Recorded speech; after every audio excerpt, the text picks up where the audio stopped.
The last thing Brother Captain Thaddeus Vaughan remembered as a whole man was the taste of blood in his mouth and the sound of his own ribs snapping like dry kindling.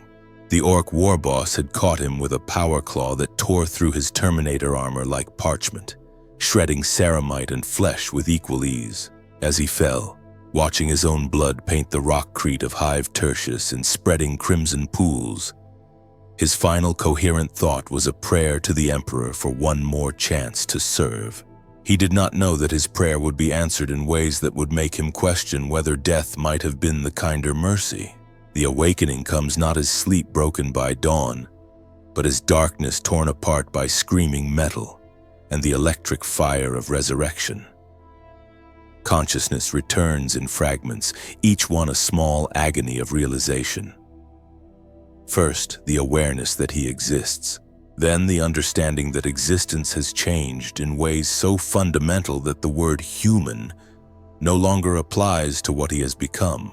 The sarcophagus that houses his ruined body is a marvel of adeptus mechanicus engineering, a life support system that preserves the essential spark of life while discarding everything that made that life recognizably human.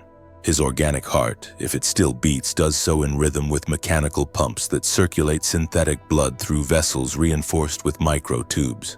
His lungs, assuming they survive in any functional form, work in partnership with atmospheric processors that filter and purify each breath according to optimal gas exchange ratios. But these are minor adaptations compared to the neural interface that has replaced his spinal column. Thousands of microfilaments penetrate directly into his brain tissue, creating connections that bypass the limitations of human nervous system. Through these channels flow the command protocols that will govern every aspect of his existence for centuries to come, transforming thought into mechanical action with precision that organic reflexes could never achieve. The Dreadnought chassis that surrounds his sarcophagus stands 4 meters tall, a walking fortress of adamantine armor and sanctified weaponry. Its legs are hydraulic pillars capable of supporting massive weight while maintaining the mobility necessary for battlefield deployment. Its torso houses the targeting systems and ammunition feeds that transform it into a mobile weapons platform. Its arms mount heavy bolters and assault cannons, missile launchers, and plasma weaponry, each system blessed by the tech priests and consecrated with the proper rituals. From the outside, it appears to be a machine, a walking tank operated by remote control or guided by artificial intelligence. The truth is far more disturbing. Sealed within the armored sarcophagus at its heart, surrounded by life support fluid that tastes of copper and ozone, lies the broken remnant of what was once a space marine. His body has been reduced to the minimum biological components necessary to sustain consciousness. A brain, perhaps fragments of spinal cord, maybe portions of major organs if they survived the injuries that brought him to this state. Everything else, the mighty physique enhanced by gene seed modifications, the secondary heart that provided redundant circulation, the additional organs that made him superhuman, all of it has been stripped away by injury and medical necessity. What remains is a consciousness trapped within a mechanical shell, forever separated from the physical world by layers of armor and life support systems. The first attempts at movement are exercises in redefined existence. Thought becomes electrical impulse transmitted through neural interfaces to servo motors and hydraulic systems. The simple act of taking a step requires conscious coordination between balance sensors, leg actuators, and weight distribution calculations that organic reflexes once handled automatically. Walking, which he had mastered as a child and perfected through centuries of superhuman enhancement, becomes a learned skill that must be reacquired through painstaking practice. The weapons systems present their own challenges. The heavy bolter mounted on his right arm responds to mental commands translated through targeting cogitators, but the feedback is purely digital. He can see the muzzle flash through optical sensors, hear the weapon's report through audio pickups, analyze the impact patterns through ballistic computers. But he cannot feel the weapon's recoil, cannot sense the heat building in the barrel, cannot experience the visceral satisfaction of perfectly placed shots that once defined his relationship with instruments of war. Most disturbing of all is the absence of sensation from his own body. The Dreadnought's external sensors can detect temperature, pressure, chemical composition, electromagnetic radiation across multiple spectra. They provide data streams that are more comprehensive and accurate than any organic sense could achieve. But they do not provide feeling in any way that his human consciousness can recognize. Touch becomes pressure readings displayed on retinal displays. Pain transforms into damage reports generated by diagnostic systems. Pleasure, in any form that human beings understand the concept, simply ceases to exist. Brother Thaddeus, for that is how he continues to think of himself, clinging to the name and rank that defined his identity before the transformation, spends his first weeks of existence as a Dreadnought learning to interpret the constant flow of data that replaces sensory experience. Every surface his chassis contacts generates pressure measurements, material analysis, structural stress calculations. Every movement produces feedback about servo motor performance, hydraulic pressure levels, ammunition expenditure rates. The information is more precise than anything his organic senses ever provided, but it arrives stripped of the emotional context that made sensation meaningful. He knows when his weapons strike their targets because the targeting computers confirm successful hits. He can calculate the effectiveness of his defensive positioning based on armor integrity readings and incoming fire analysis. But he cannot feel the satisfaction of victory or the sting of near defeat that once provided the emotional framework for combat experience.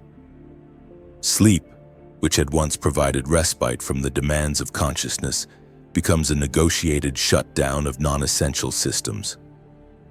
His awareness dims but never completely disappears, maintained at reduced levels by the life support systems that cannot risk total unconsciousness. Dreams, when they come, are fragmented things built from memory files and system diagnostic routines. He dreams of walking on legs of flesh and bone, of feeling sunlight on skin that no longer exists, of tasting food with a mouth that has been replaced by nutrient-feeding tubes. But even these phantom experiences are tainted by the mechanical overlay of his current existence. In his dreams, he walks with the measured pace of hydraulic actuators. The sunlight he remembers carries the spectral analysis provided by optical sensors.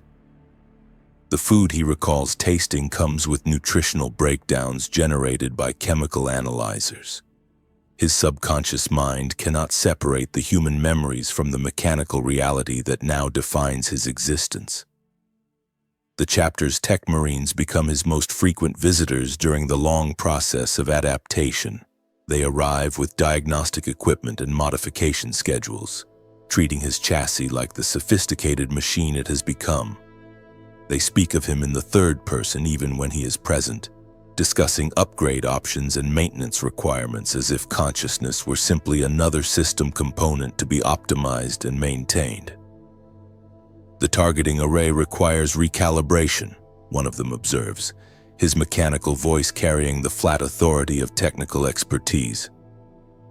Accuracy ratings have declined by 0.37% since the last combat deployment. The ammunition feed mechanism shows signs of wear in the primary loading assembly, another adds. Recommend replacement during the next scheduled maintenance cycle. They are not cruel, these tech priests who tend to his mechanical body. They perform their duties with the same devotion they bring to the maintenance of vehicles and weapons.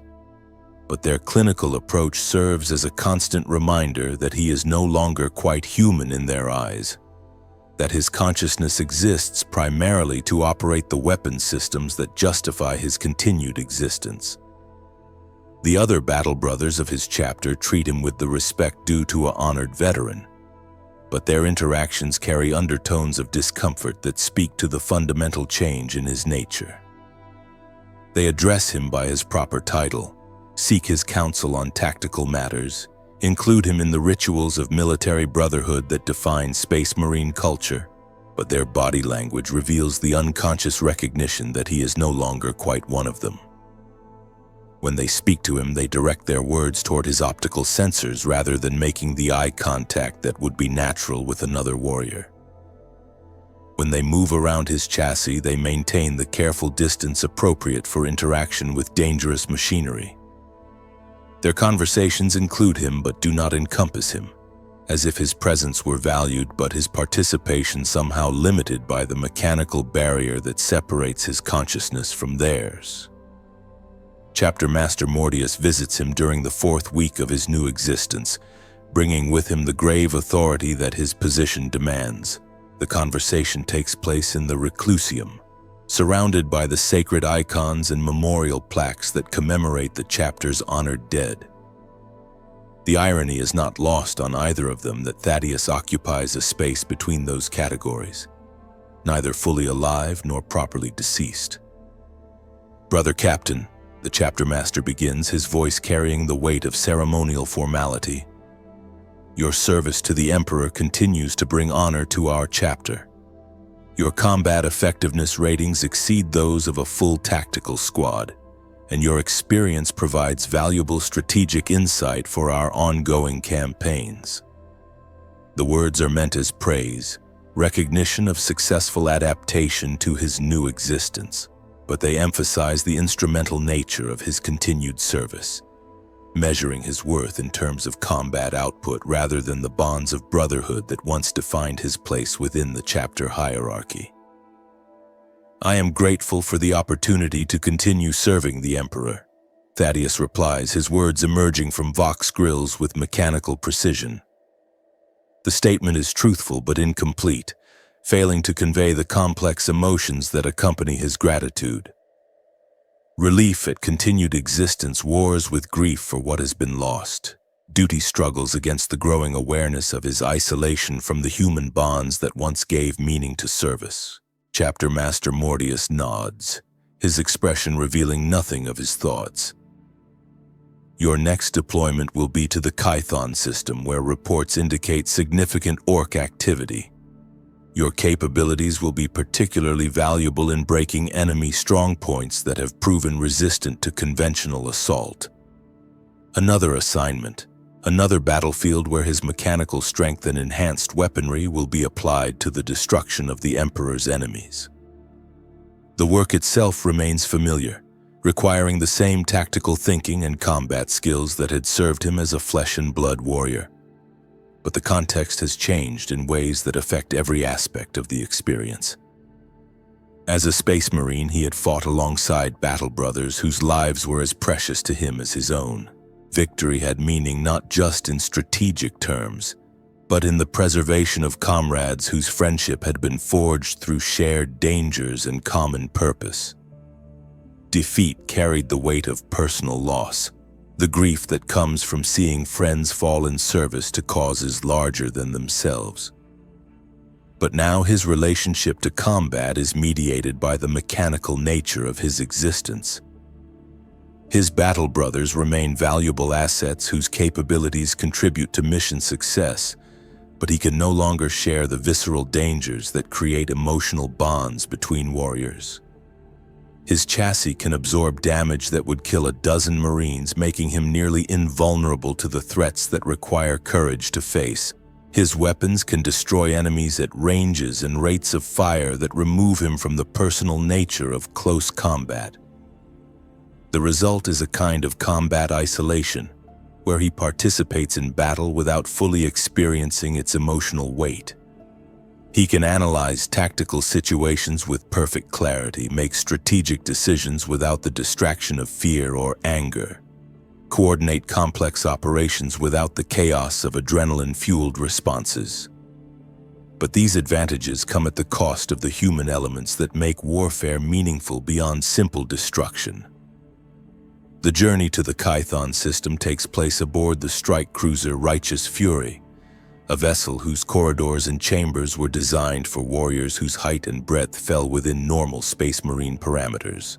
Thaddeus's Dreadnought chassis requires special accommodations, reinforced deck plating to support his weight, widened hatchways to accommodate his bulk, specialized restraint systems to secure his mechanical body during warp transit. These modifications serve as constant reminders of his changed status within the chapter's community.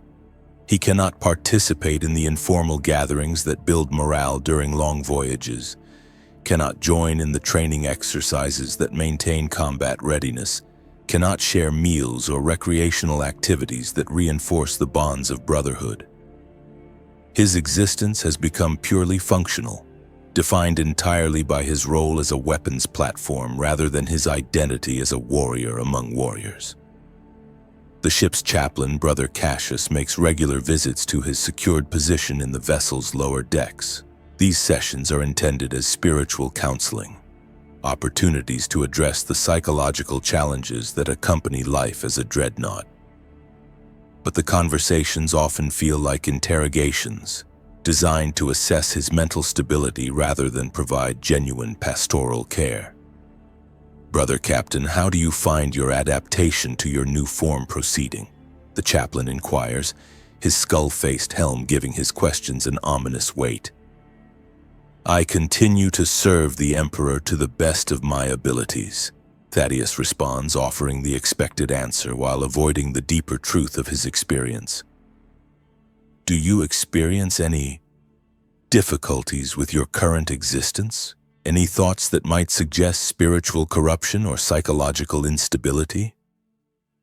The questions probe at the edges of fears that he dare not acknowledge, even to himself. The isolation of his mechanical existence creates a kind of madness that lurks at the margins of consciousness, threatening to overwhelm the mental disciplines that keep him functional. Sometimes, in the quiet hours between missions, he catches himself forgetting the sensation of breathing, the rhythm of heartbeat, the simple awareness of having a body that exists in physical space.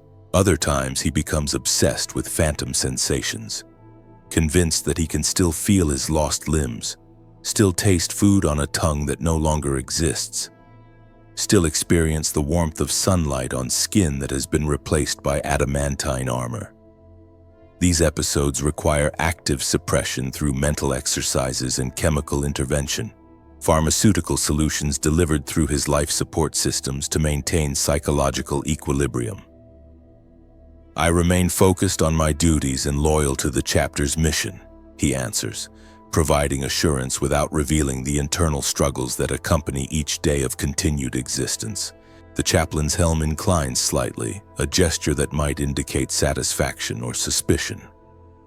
"Remember that the Emperor watches over all his servants, regardless of the form that service takes. Your sacrifice honors him, and your continued dedication demonstrates the strength of human will over the limitations of flesh."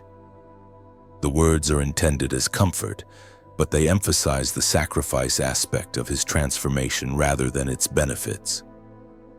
He has given up humanity itself in exchange for the ability to continue fighting, trading personal fulfillment for mechanical effectiveness. The exchange serves the Emperor's will, but its personal cost grows heavier with each passing day. Combat deployment begins with the familiar rituals of preparation. Though his role in these ceremonies has changed significantly from his days as a flesh and blood warrior. He cannot don armor in the traditional manner, cannot perform the blessing of weapons that once marked his preparation for battle. Instead, his chassis undergoes technical inspections and system diagnostics, religious ceremonies that treat him more like a sacred machine than a warrior preparing for combat. The Tech Marines who perform these rituals speak the appropriate prayers and burn the required incense, but their focus remains on his mechanical systems rather than his spiritual preparation. They bless his weapons and sanctify his armor, but they address their prayers to the machine spirits that inhabit his systems rather than to the human consciousness that guides them. Omnissiah, grant accuracy to these weapons and strength to these servos, they intone, their mechanical voices giving the ancient words a metallic resonance. Let the machine spirits function in harmony with the will of their operator, and let no technical failure impede the execution of the Emperor's justice. The prayers are functionally appropriate but emotionally hollow, treating his consciousness as one component among many rather than the central element that gives meaning to the machine's operation. He participates as he can, adding his own silent prayers to the Emperor for strength and guidance in the battles ahead. But even his personal devotions feel different now, filtered through the mechanical reality of his existence. The drop to the planet's surface takes place in a specialized transport designed to deliver Dreadnought chassis to combat zones. Unlike the drop pods that carry normal space marines, this vessel is built around his specific requirements, its internal systems configured to maintain his life support during the violent deceleration that marks atmospheric entry. As they descend toward the landing zone, Thaddeus reviews the tactical data that streams across his retinal displays. The Orc forces on Kython Prime have established themselves in a series of fortified positions built around captured Imperial installations. Their crude but effective defenses have proven resistant to orbital bombardment and conventional assault, requiring the kind of direct action that Dreadnought capabilities are designed to provide. The intelligence reports describe enemy positions with the clinical precision of military analysis, but they cannot convey the personal stakes that make combat meaningful. For his flesh and blood battle brothers, this mission represents a chance to prove their worth in service to the Emperor, an opportunity to protect Imperial citizens from Xenos domination, a test of skills and courage that will shape their identity as warriors.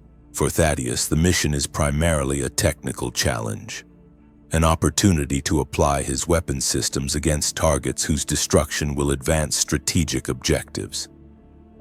The emotional weight that gives combat its meaning has been attenuated by the mechanical barrier between his consciousness and the physical world, leaving him with a sense of duty that lacks the passionate commitment that once drove him to superhuman efforts. The transport touches down in a clearing surrounded by the twisted remains of what had once been an Imperial settlement. Orc artillery has reduced most of the structures to rubble, leaving only the skeletal frameworks of larger buildings standing like broken teeth against the polluted sky.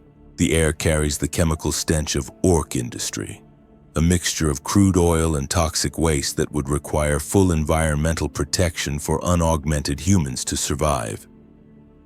Thaddeus's atmospheric processors analyze the chemical composition of the local air and adjust his life support accordingly, filtering out the worst of the toxins while maintaining optimal gas mixtures for his biological components. The process occurs automatically, without conscious awareness on his part, another reminder of how thoroughly his existence has become dependent on mechanical systems. His first steps onto Kython Prime feel different from the combat deployments of his previous existence. The ground trembles under the weight of his chassis, servo motors whining as they adjust to the planet's gravitational field and atmospheric pressure. His optical sensors automatically compensate for the reduced light levels caused by the polluted atmosphere, switching between different spectra to maintain optimal visual acuity. But these mechanical adaptations cannot replace the intuitive awareness that came from organic senses attuned to environmental conditions through millions of years of evolution. He knows the atmospheric composition from chemical analysis, but he cannot smell the approaching storm that his olfactory system would have detected. He can measure ground density through pressure sensors, but he cannot feel the subtle vibrations that would have warned him of underground Orc tunnels. The other members of his strike force emerge from their own transports, Space Marines in full battle armor moving with the practiced coordination of warriors who have fought together for decades. They acknowledge his presence with respectful nods, but their deployment patterns accommodate his chassis as they would any piece of heavy equipment, maintaining appropriate distances and sight lines that account for his weapon's blast radius rather than seeking the mutual support that characterizes normal squad tactics. Brother Sergeant Maximus approaches his position, his helmet vox crackling with static as he establishes communication protocols. "Brother Captain," Long-range augury indicates substantial orc activity in Sector 7 Alpha. Intelligence suggests they've fortified the old administratum complex with salvaged heavy weapons. The report is delivered with the respect appropriate to his rank. But the tactical coordination feels different from the battlefield relationships he had maintained as a flesh-and-blood commander. His role has shifted from battlefield leader to mobile artillery platform, providing fire support rather than personal leadership. His centuries of tactical experience remain valuable, but they are applied from a remove that changes their character entirely. "Understood, Sergeant," he responds, his Vox-enhanced voice carrying clearly across the strike force's communication network. "I'll advance along Axis Charlie 2 and provide covering fire while your squads execute flanking maneuvers." The plan is tactically sound, playing to his strengths while maximizing the mobility of the normal Space Marines, but it emphasizes his separation from the Brotherhood of Warriors, treating him as a force multiplier rather than a participant in the shared dangers that create bonds between battle brothers. The advance toward the enemy positions reveals the extent of orc fortification efforts. What had once been orderly Imperial architecture has been transformed into a ramshackle defensive complex. Rockcrete walls reinforced with scrap metal and crude weapon emplacements. Orc engineering follows no recognizable principles of design or construction, but their instinctive understanding of warfare produces defenses that are surprisingly effective despite their apparent randomness. Thaddeus analyzes the enemy positions through targeting cogitators that identify weak points and calculate optimal firing solutions. His weapon systems track potential targets with mechanical precision, servo motors adjusting aim points according to range data and ballistic calculations. The process is more accurate than any organic gunner could achieve, but it lacks the intuitive understanding of combat flow that comes from personal experience of danger and violence. The first engagement begins when Orc sentry units detect the Imperial approach and open fire with typical Xenos enthusiasm. Crude but effective automatic weapons send streams of projectiles toward the advancing Space Marines, forcing them to seek cover among the rubble-strewn approaches to the enemy stronghold.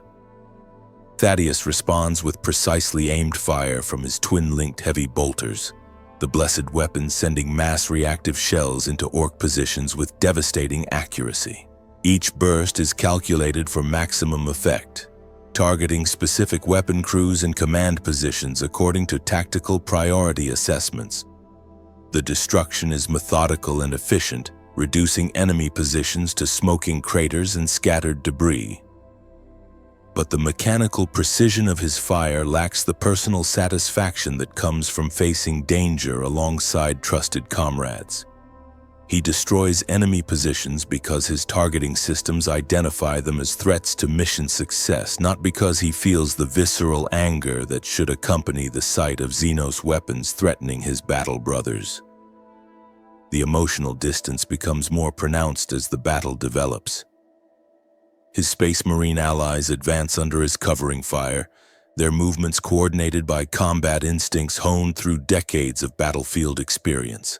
They face genuine danger from enemy weapons that could penetrate their armor and end their lives, requiring the kind of courage that transforms duty into heroism. Thaddeus provides fire support from positions where his heavy armor makes him effectively invulnerable to most Orc weapons. His chassis can absorb punishment that would destroy a squad of Marines, allowing him to operate in exposed positions without the personal risk that gives combat its emotional weight. He contributes to the battle's success, but he does not share its dangers in any meaningful sense. The psychological impact of this isolation grows more severe as the campaign progresses. Each engagement reinforces his separation from the brotherhood that once gave meaning to his service. He fights alongside his battle brothers, but he does not fight with them in the way that creates the emotional bonds necessary for true military fellowship. During quiet moments between battles, he observes the informal interactions that maintain unit morale and cohesion. Space Marines sharing stories of previous campaigns, discussing tactical lessons learned through shared experience, reinforcing the social bonds that make them more than simply individual warriors fighting for common cause. These conversations take place around him but do not include him in ways that acknowledge his continuing humanity. The Battle Brothers respect his tactical knowledge and value his combat effectiveness, but they cannot relate to his experience as a consciousness trapped within a mechanical shell. They speak of fatigue and injury, fear and exhilaration, the physical sensations that give combat its visceral reality. He can contribute analysis and strategic insight, but he cannot share the emotional experiences that create genuine understanding between warriors. The isolation becomes particularly acute during the rare moments when the strike force suffers casualties. When Brother Marine Claudius falls to orc fire, his battle brothers gather around his wounded form with the urgency that comes from personal concern for a valued comrade. They apply medical treatment with desperate efficiency, their actions driven by the emotional bonds that make each life precious beyond strategic calculations. Thaddeus observes these scenes through optical sensors that record every detail with perfect clarity, but he cannot share the emotional weight that gives them meaning. His analysis of the tactical situation continues uninterrupted by the personal crisis that affects his human comrades. His weapon systems remain ready for immediate engagement while they tend to their wounded brother. His mechanical nature insulates him from the grief and fear that humanize the brutal business of warfare. The realization that he no longer experiences combat as a fully human endeavor brings with it a form of existential crisis that his chapter's training never prepared him to address. He remains loyal to the Emperor and committed to his duties as a warrior. But the emotional foundation that once gave these commitments their passionate intensity has been eroded by the mechanical nature of his existence. The question that haunts his quiet hours is whether this change represents a kind of spiritual death, a loss of the humanity that the Emperor sought to preserve and protect through the Great Crusade. If his consciousness has been so altered by mechanical integration that he can no longer experience the full range of human emotions, can he still be considered a true servant of mankind's interests? The philosophical implications become more disturbing when he considers the other dreadnoughts within his chapter's ranks, ancient warriors who have endured this mechanized existence for centuries, their consciousness preserved within armored sarcophagi while their humanity slowly erodes away. They perform their duties with mechanical precision, provide tactical guidance based on accumulated experience, contribute to the chapter's combat effectiveness in measurable ways. But their interactions with flesh and blood Marines carry the same emotional distance that he increasingly feels in his own relationships. They speak when spoken to, fight when directed to fight, offer counsel when asked for advice, but they do not initiate the informal interactions that characterize human social behavior, do not display the spontaneous emotions that mark consciousness as genuinely alive rather than simply functional. Is this his ultimate destiny? To become a walking weapons platform that retains the memories and tactical knowledge of the warrior he once was, but loses the emotional capacity that made those memories meaningful? The thought fills him with a dread that his mechanical systems cannot quantify or address through technical solutions. The campaign on Kython Prime concludes with the successful destruction of all major orc installations, a victory that demonstrates the tactical effectiveness of combined Dreadnought and Space Marine operations. Thaddeus's contribution to the success is significant and measurable, his heavy weapons having destroyed more enemy positions than any other single combatant. The after-action reports will cite his performance as exemplary, a model of how Dreadnought capabilities can be integrated into conventional assault operations. But the personal cost of this success remains hidden in the classified sections of medical files that document the psychological challenges faced by interred warriors. His combat effectiveness ratings remain high, but the assessments of his mental state reveal concerning trends toward emotional detachment and social isolation. The journey back to the chapter's fortress monastery provides time for reflection on what his existence has become and what it might become in the centuries ahead. He reviews the tactical data from the campaign, analyzing successes and failures with the mechanical precision that his enhanced cognitive systems make possible. But he also contemplates the growing emotional void that threatens to consume whatever remains of his humanity. The other dreadnoughts aboard the transport vessel provide examples of what extended existence in mechanical bodies might produce. Brother Septimus has served in his armored sarcophagus for over 400 years. His consciousness preserved and functional, but increasingly alien in its detachment from human concerns. He speaks when addressed, responds to tactical questions with comprehensive analysis, performs all required duties with exemplary competence. But conversations with him reveal the gradual erosion of personality traits that once made him recognizably human. He no longer displays preferences for particular foods or forms of entertainment, no longer maintains friendships with specific individuals, no longer shows interest in aspects of existence that do not directly relate to combat effectiveness. His consciousness has become purely functional, optimized for warfare but stripped of the quirks and desires that characterize human personality. Brother Antonius represents an even more advanced stage of this process, having served as a dreadnought for over 7 centuries. His tactical knowledge is encyclopedic, his combat effectiveness legendary within the chapter's history. But his consciousness has become so thoroughly mechanized that he barely qualifies as human in any meaningful sense. He responds to direct questions with appropriate answers, follows orders with perfect compliance, contributes to tactical planning with valuable insights. But he never initiates conversations, never expresses personal opinions about non-tactical matters, never displays emotions beyond the satisfaction that comes from successful mission completion. His existence has become entirely instrumental, defined by function rather than identity.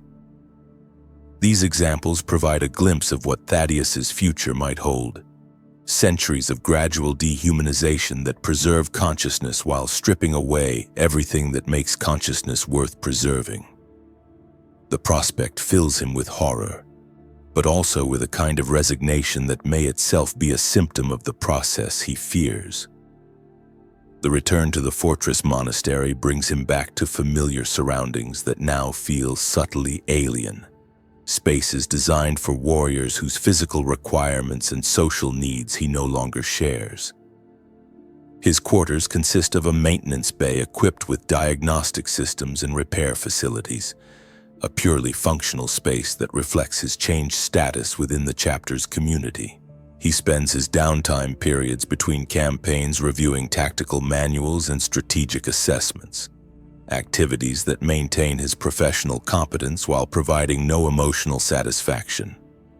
The books and data files that once entertained him during quiet hours now seem irrelevant to his mechanical existence, their human perspectives increasingly incomprehensible to his altered consciousness. The isolation deepens when he attempts to maintain relationships with battle brothers who served under his command before his transformation. They treat him with appropriate respect, seek his counsel on tactical matters, include him in formal ceremonies that honor the chapter's traditions. But the easy camaraderie that once characterized their interactions has been replaced by polite formality that acknowledges the barrier between his mechanical existence and their continued humanity. Brother Sergeant Castor, who had served as his second-in-command for over 2 decades, visits him regularly in his maintenance bay. These conversations begin with reports on current unit status and tactical concerns, appropriate topics for discussion between a current commander and his predecessor.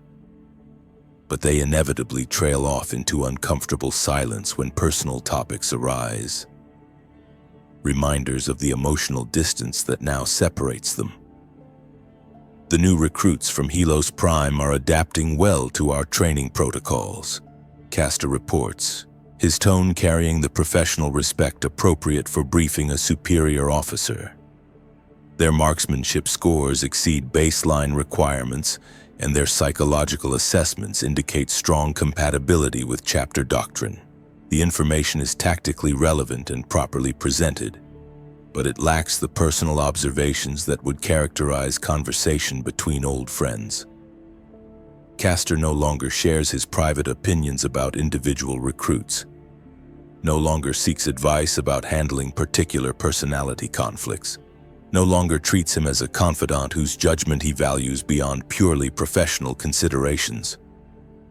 "That is good news," Thaddeus responds, his mechanical voice stripping the words of any emotional warmth they might have carried. Strong recruitment classes are essential for maintaining chapter strength in the face of current operational demands. The exchange is appropriate and informative, but it represents a pale shadow of the rich communication that once existed between them. The mechanical barrier that separates his consciousness from the physical world has also separated him from the emotional bonds that make relationships meaningful, rather than merely functional. As months pass and routine deployments continue, the pattern of isolation becomes more entrenched. His tactical contribution to chapter operations remains valuable. His combat effectiveness continues to exceed baseline requirements. His loyalty to the Emperor and chapter never wavers. But his existence becomes increasingly mechanical in ways that extend beyond the physical reality of his armored chassis. He begins to understand why some dreadnoughts eventually request to be placed in stasis between deployments, their consciousness suspended in dreamless sleep rather than enduring the emotional void of extended wakefulness. The constant awareness of what has been lost, combined with the inability to form new meaningful relationships, creates a psychological burden that becomes increasingly difficult to bear. But even stasis offers only temporary escape from the fundamental problem of existing as a human consciousness trapped within an inhuman body. Each awakening brings renewed confrontation with the reality of his situation. Each return to consciousness another reminder of the price paid for continued service to the Emperor. The chapter's apothecaries monitor his psychological condition through regular assessments designed to identify signs of mental deterioration that might affect combat effectiveness. Their reports note increasing signs of emotional detachment and social withdrawal, but these symptoms remain within acceptable parameters for Dreadnought personnel. The gradual loss of humanity is considered a normal part of the adaptation process, a necessary sacrifice that enables continued service across extended lifespans. Brother Apothecary Valdris explains this during one of their regular sessions, his clinical manner reflecting the medical profession's approach to what they classify as an existential challenge rather than a genuine human tragedy.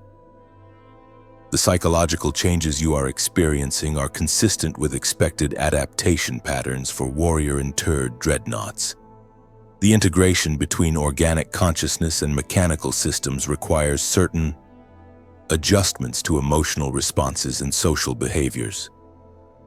The euphemisms cannot disguise the reality of what is being described, the systematic erosion of human identity in favor of mechanical function.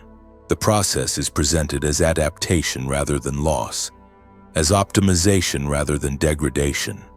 But the clinical language cannot change the lived experience of watching one's own humanity slowly slip away.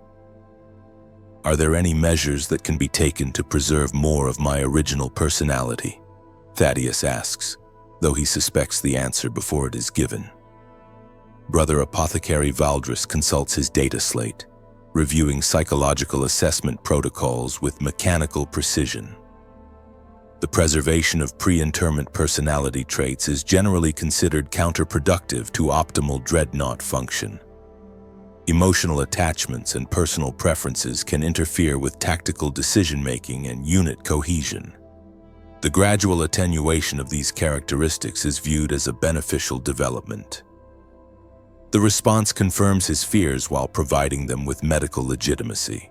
His transformation is proceeding according to established patterns, his consciousness being slowly optimized for its mechanical environment.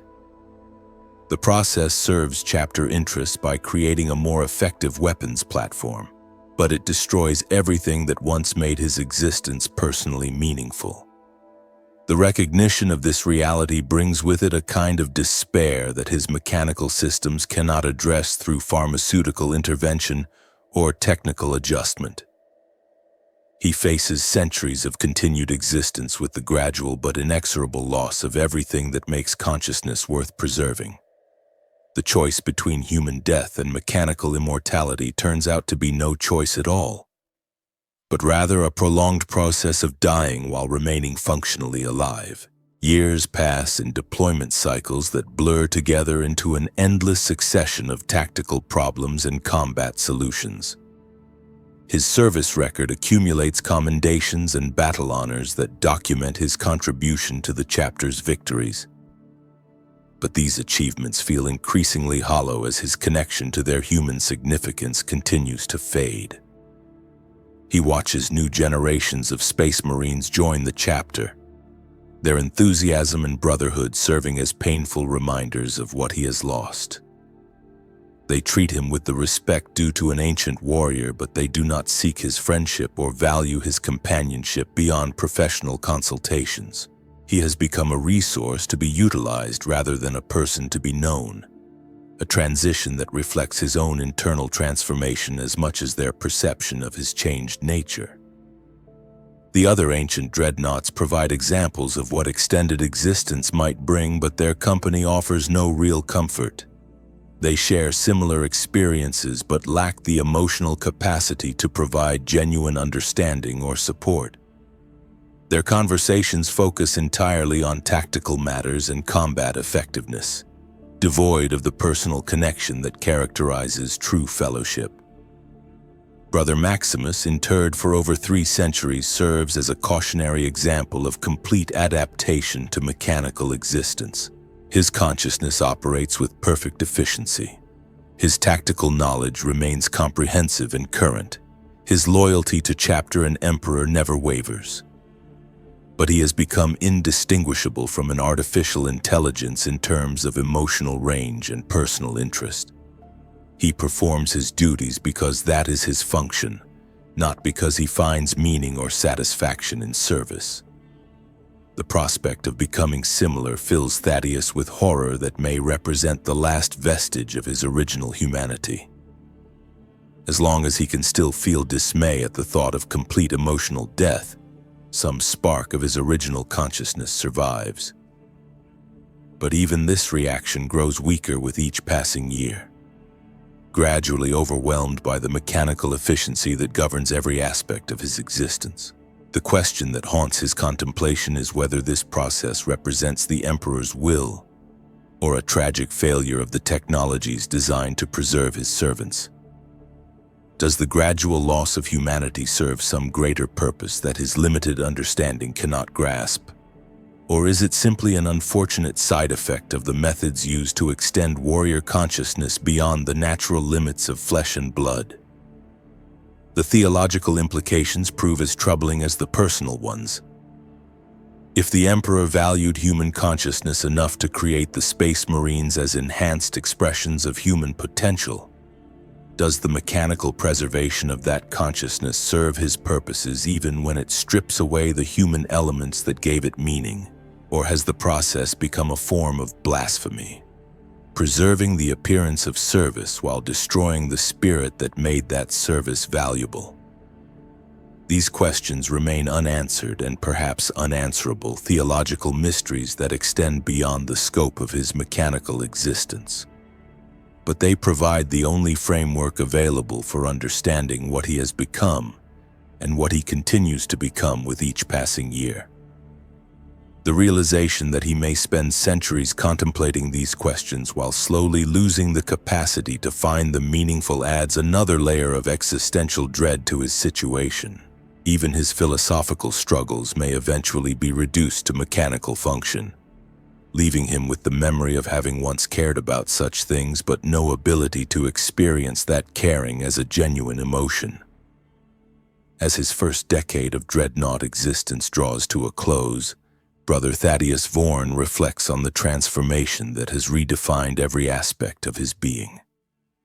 He remains a loyal servant of the Emperor, an effective weapon in the chapter's arsenal, a repository of tactical knowledge accumulated through centuries of warfare. But he is no longer human in any sense that his original consciousness would recognize. The machine that houses his awareness provides capabilities that exceed anything his organic body could have achieved. His weapons can destroy enemies beyond the reach of normal space marines. His armor can withstand punishment that would obliterate conventional forces. His sensors can gather intelligence unavailable to unaugmented warriors. These advantages serve the Emperor's cause and contribute to the chapter's mission in measurable ways. But they come at the cost of everything that made existence meaningful beyond mere function. He serves because that is his purpose, fights because that is his design, continues existing because his mechanical systems sustain the biological components necessary for consciousness. The passionate commitment that once drove him to superhuman efforts in service to mankind has been replaced by mechanical efficiency that produces the same results without the emotional investment that made those results personally significant. This is what it means to be interred in a dreadnought, to gain immortality at the cost of humanity, to achieve perfect combat effectiveness while losing the capacity to understand why such effectiveness matters. It is a fate that the Imperium considers honorable, a reward for service that enables continued contribution to the Emperor's cause across extended lifespans. But from the inside, it feels like a form of hell, a mechanical purgatory where consciousness persists without the ability to find joy or meaning in existence.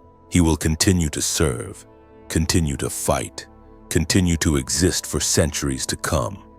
But each passing year will take him further from the human warrior he once was, until nothing remains but the memory of having once been something more than a weapons platform animated by the ghost of human awareness. The Emperor protects, but his protection takes many forms.